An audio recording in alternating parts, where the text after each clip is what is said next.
Over the last 3.5 million years, we've created tools that have in turn helped us create our world.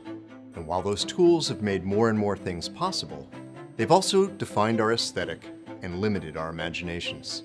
Until now, if you couldn't draw it, you couldn't fully imagine it. But what if instead of drawing what you already know, you could tell the computer what you want to accomplish? For example, say I want to design a chair. Instead of drawing a chair and then playing with the form, I could instead tell the computer that I wanted a chair that can support this much weight, weigh this much, and cost this much, and produce something based on the material that I've chosen. The computer can then deliver to me thousands, if not millions of design options, all of which meet those criteria. And from those options, I can pick the one design that delivers on the most important criteria. And the one that I select might not even been one that I could have imagined on my own. That's the promise of generative design. But why is it important? It's an entirely new way of doing things, and the benefits are potentially staggering.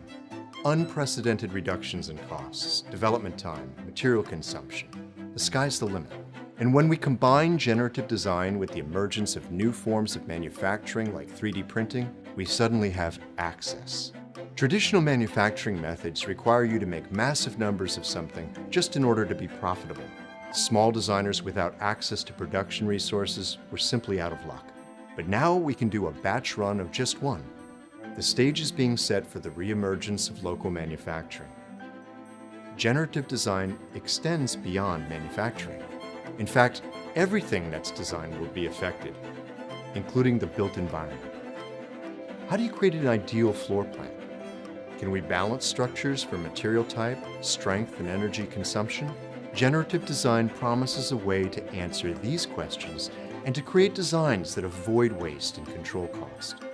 So all that's great. What does this mean for the designer? Now they will co-create with the technology, choosing the constraints and setting the goals. The software simply determines the most optimized way of achieving those goals. It's going to lead to astounding results. And that's generative design.